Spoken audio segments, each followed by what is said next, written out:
responsibly without resorting to violence. Because past have lives, persons have been injured, including security officers and civilians, and it is important for us to resolve their land issues. I mean,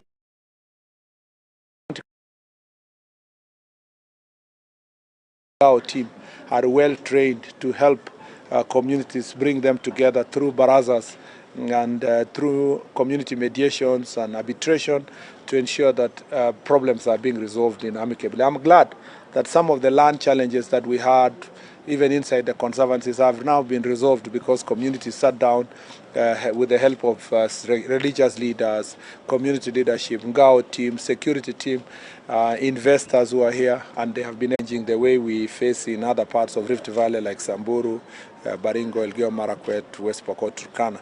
Yet, some parts of this county are facing serious challenges of cattle theft or livestock theft. That also involves proliferation of small arms. Guns are being used in this county, and the security team have been tracking persons who have been procuring ammunitions and guns from as far as parts of West Pokot County all the way to a border with Uganda and bringing them to this county, and then from Tanzania to bring also to this country and fueling conflict between communities. And I must say an olive branch to all people who are holding illegal firearms to surrender to the National Police Service immediately and in a very amicable and peaceful manner. Take it to the next police station or next OCS, next security person before we come for it, because I have said that when we come for a firearm, when the security team comes for a firearm, it may be very painful and might be too late. It is important for you to surrender voluntarily the firearms that are in illegal hands, and the security team working in a multi-agency are going to do quick operations within the next 1 month to make sure that all the guns that are in the wrong hands are returned. We are very concerned that the combination of cattle theft or livestock theft and land conflict compiled with political and community incitements is going to continue being a very big challenge moving to especially when you are close to elections, and when politicians feel threatened politically, they quickly resort to the easiest thing, and usually the easiest thing is to incite the public to try to show this community is better than the other, or that to propagate a fight between communities. And this is something we are following up. I want to encourage all the leaders and all those who are aspiring to leadership to refrain from anything that is going to incite the public. The third issue that we are monitoring closely is the question of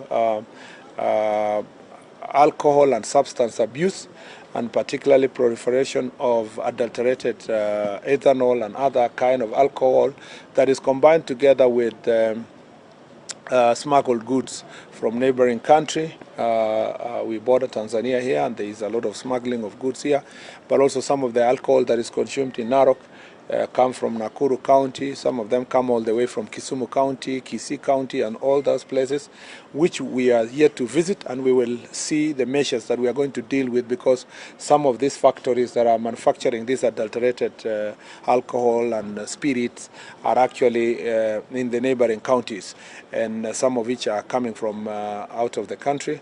There is also proliferation of drugs here. Some cannabis sativa, and even hard drugs like cocaine are sometimes found, though in small traces, in some parts of this county. Again, we have said that we will have a multi-agency operation that will involve everybody, including our reservists in the National Game Reserve. The National Police Reservists who are working there as rangers must work together in close collaboration with the other police officers in a multi-agency manner to make sure that our park is clean and that no criminal activity will be entertained in around these areas.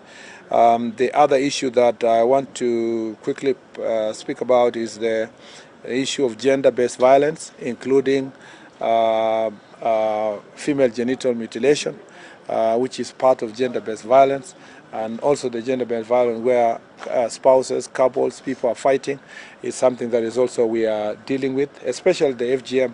There are still community leaders, elders who are still encouraging and perpetrating acts of FGM, and we have told the police officers, the security team in the county to up their game to make sure that our girls and women are being protected from violence. And we are going to take this gender-based violence issue must be confronted for what it is, and part of it is covered by community cultural activities that encourage beating of spouses, especially women. And in some cases, we have seen where men are also being beaten by their wives. But it is more prevalent against women. And it's an issue that we must deal with and confront as a country. We must speak about it. We must deal with the stigma that comes with it, and also people who are ostracized in the society for coming out to speak about FGM, gender-based violence. And this is issues that we must deal with. The other issue is mining. Mining is a very important resource in some parts of Transmara. This is also on the border to Narok, Migori. It's also an area that there is unregulated mining that has been going on. I'm glad that the Ministry of Mining have been doing some operation clearing people who have no legitimate licenses, and we are going to continue working together with the Ministry of Mining to make sure that this sector is streamlined so that the investors can do their job in an environment that is beneficial to the community, and then we weed out the rogue community leaders who are giving out fake licenses and instigating into clan fights or community fights related to mining issues. Those are some of the issues. We are happy to go and listen to the Wananchi, and together we find ways of resolving those issues. Thank you. Excuse me. I'll take about 3 questions, yeah, and then we'll see where we go there from there. Proceed.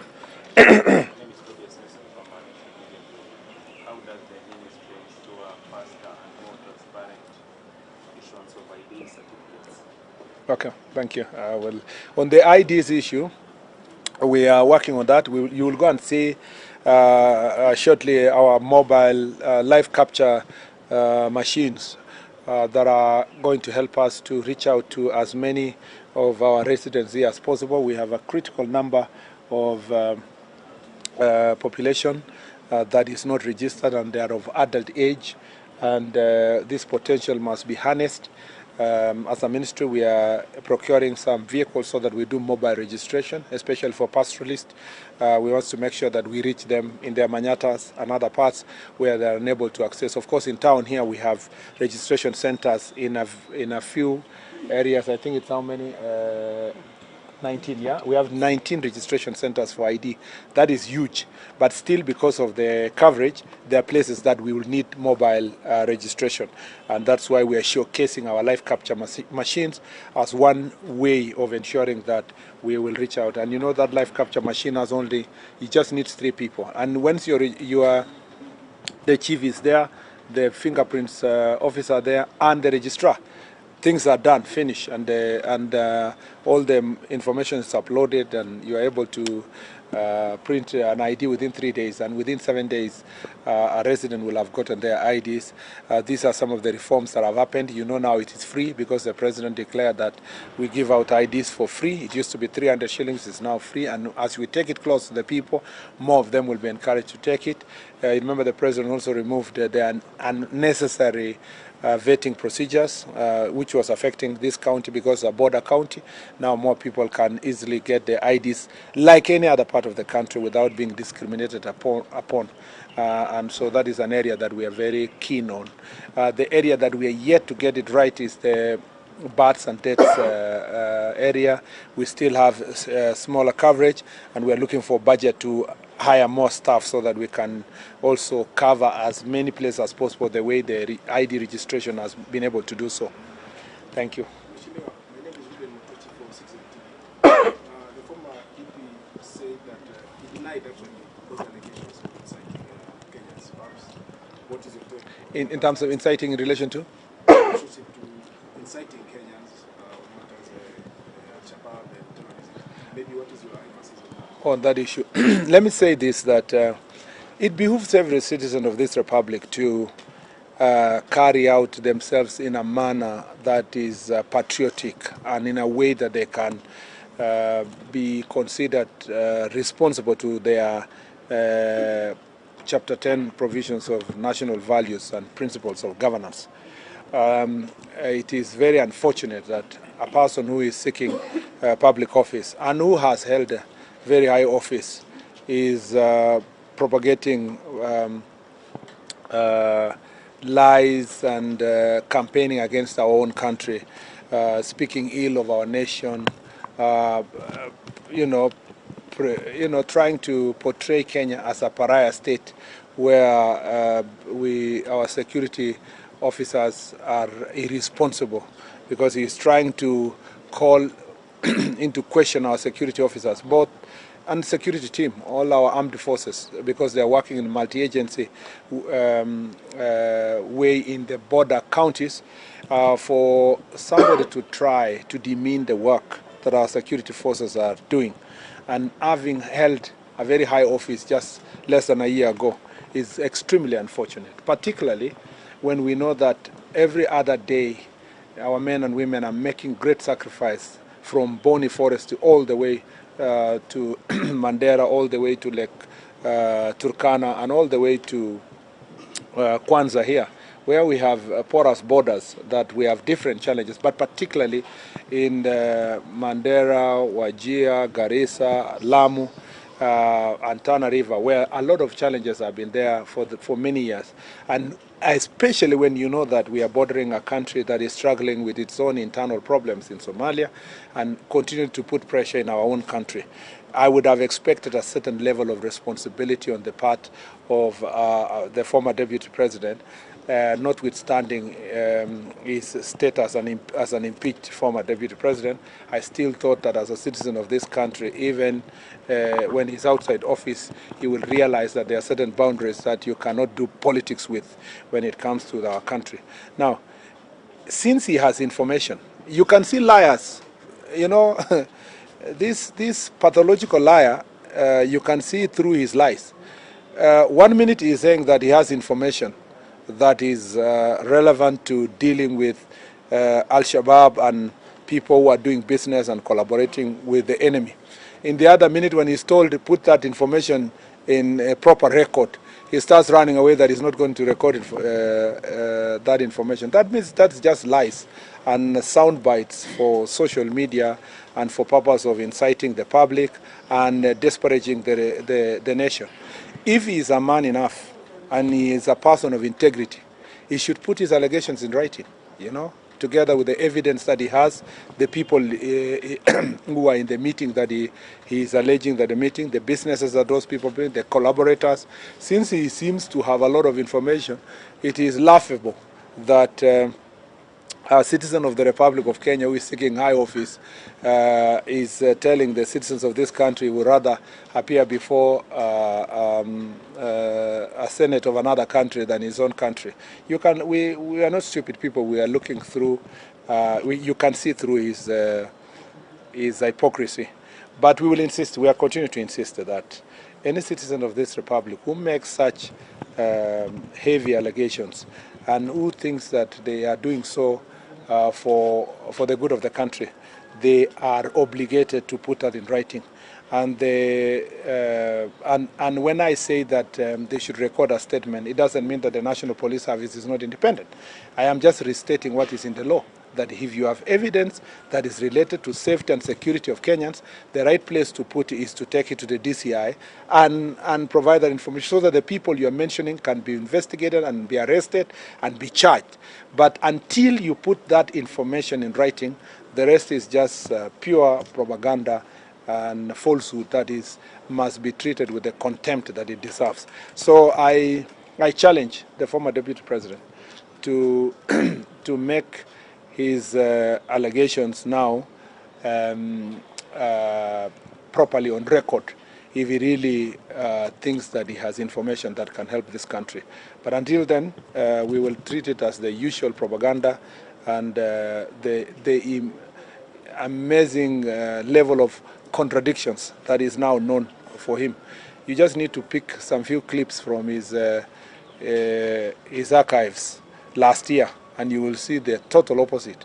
What he was telling the security, I was with him in Garissa when he was praising our security forces just less than a year ago.